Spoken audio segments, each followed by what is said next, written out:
반갑습니다. 오늘도 변함없이 바이블 프로젝트에 동참하시는 빈네리 가족들을 축복합니다. 지난 한 주 우리는 참 힘겨운 시간을 보냈는데요.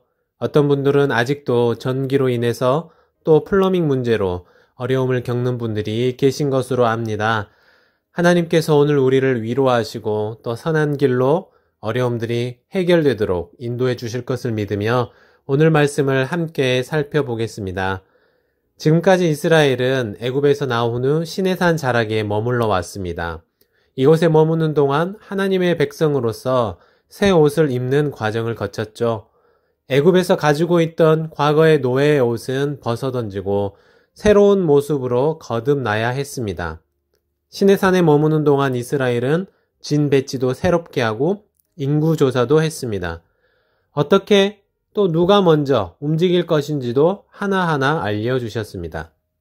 그리고 이제 이스라엘은 나팔 소리와 함께 새로운 여행을 시작하게 됩니다. 이스라엘은 이제 이 나팔 소리에 귀를 기울이고 살아야 합니다. 이처럼 우리 역시 마찬가지로 하나님의 음성에 귀를 기울이고 살아야 합니다. 우리가 가야 할지, 멈춰야 할지, 무엇을 해야 할지, 또 하지 말아야 하는지, 하나님이 우리에게 무엇을 원하시는지 그 미세한 음성에 귀 기울이고 살아야 하는 것이죠. 다시 시작될 여행을 위해 이스라엘은 참으로 많은 것을 준비했습니다. 처음 애굽에서 나왔을 때를 생각해 보면 오합지졸 같은 모습이었습니다. 하지만 이제 어느 정도 틀을 갖추고 하나의 국가로 세워져 가고 있었죠.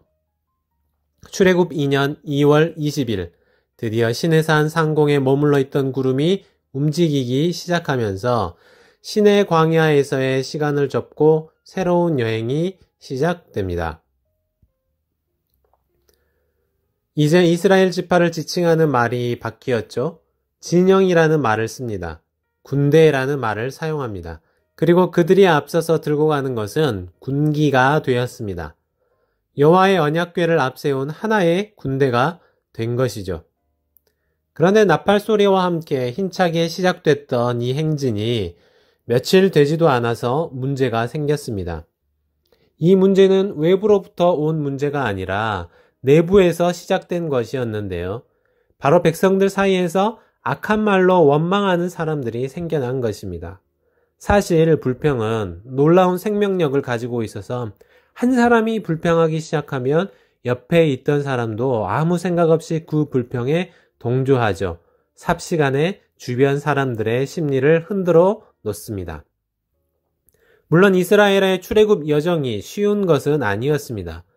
뜨거운 광야 한가운데를 지나야 하는 여정이 쉽지 않았을 것이죠. 그러나 그들에게는 여호와께서 함께하고 계셨습니다. 구름 기둥과 불 기둥으로 그들을 지키셨고 여호와의 언약궤가 늘 앞서서 움직이면서 누구도 그들을 해하지 못하게 하셨습니다. 대적들을 흩으셨고 도망가게 하셨습니다. 하나님의 인도하심 속에서 살고 있었고 하나님의 보호하심 아래 살아가고 있었습니다. 그렇기 때문에 불평보다는 감사가 먼저 나와야 했지만 그들의 불평은 결국 재앙이 되고 말았습니다. 사람들은 여러 불평을 하기 시작했고 고기가 먹고 싶다고, 만나는 지겹다고, 각종 채소가 먹고 싶고 야채도 먹고 싶다고 하소연하기 시작했습니다. 또 동시에 각 지파들이 수많은 사람들이 모여 있다 보니까 자연스레 문제와 갈등이 생겨났고 이것을 해결해 줄 사람은 턱없이 부족했습니다. 이 문제는 그냥 넘어갈 수 없는 것이었습니다. 이 상황에서 하나님은 모세와 함께 지도자로 70족속을 대표할 70명의 장로를 세우시며 그들에게 또한 고기도 베풀어 주시기로 하셨습니다. 하나님은 모세에게 허락하신 여호와의 영을 이들 70 장로에게 나누어 주시고 함께 사역하게 하셨는데요. 모세가 아무리 뛰어난 사람이었다고 할지라도 혼자서 60만 백성을 다스리고 지도하기에는 한계가 있었죠. 하나님은 함께 일하시기를 원하십니다. 단지 지금까지는 모세의 리더십을 굳건하게 세우고 싶으셨던 것이고 이제는 이스라엘의 조직을 갖춰 나가기 시작한 것입니다. 또한 하나님은 불평하는 이스라엘 사람들에게 고기를 주셨습니다. 지금까지 생각해 보십시오. 아무 수고도 없이 만나를 먹고 살아왔습니다. 그럼에도 그들은 불평을 했고 원망했습니다. 심지어 애굽에서의 생활을 그리워했습니다. 왜 우리가 이 광야에서 죽어야 하냐? 소리쳤습니다. 어떻게 노예 생활을 그리워할 수 있을까요? 하나님을 온전히 믿지 못했기 때문이죠. 구름 기둥을 세우시고 불 기둥을 세우신 하나님이십니다. 홍해를 가르신 하나님이십니다. 만나를 내려주신 하나님이시고 신의 산에 나타나신 하나님이십니다. 그 하나님을 만나 뵙고도 그분을 온전히 신뢰하지 못한다는 것은 정말 끔찍한 일이었습니다. 하나님은 믿음이 부족한 그들에게 이렇게 말씀하셨어요. 어떻게 이 사람들에게 고기를 먹일 것인지 고민하던 모세에게 말씀하셨습니다. 여호와의 손이 짧으냐? 여호와의 손이 그렇게 짧으냐? 하셨습니다. 하나님의 능력의 손, 크고 강하신 팔을 믿고 살아야 한다는 것이죠. 미리암이 벌을 받는 장면도 마찬가지입니다. 여기서 하나님은 이미 하나님께서 직접 지명하여서 세우신 모세를 굳게 지키시고 세우시는 것을 알 수 있습니다. 미리암은 모세의 누나였어요. 모세를 강가에 풀어놓아서 살려준 것도 미리암이었습니다. 그래서 어쩌면 스스로를 내가 모세를 세워주고 살려준 중요한 인물이라고 생각했고 내가 모세보다 높아지고 싶었던 마음이 있었을 것입니다. 결국 미리암은 나병에 걸려서 7일 동안 격리되고 말았습니다. 이 사건은 결국 모세의 리더십을 흔들고 싶어 했었던 일이었지만 도리어 더욱 강하게 하는 결과를 낳게 되었죠. 이스라엘 백성들 입장에서 생각해 보시겠습니까? 시내산에서 한참 머물다가 드디어 이동이 시작됐습니다. 그런데 갑자기 행진이 멈추더니 하루, 이틀, 그러다 7일 동안 꼼짝도 않는 거예요. 무슨 일일까? 미리암이 나병에 걸렸대. 왜? 글쎄 모세를 자기 마음대로 주무르려다가 벌을 받았나 봐. 그럼 모세에게 함부로 하면 안 되겠구나. 모세의 말을 잘 따라야 하겠구나 생각하게 되었을 것입니다. 한 사람의 잘못이 결국 공동체 전체에게 영향을 미치게 되었습니다.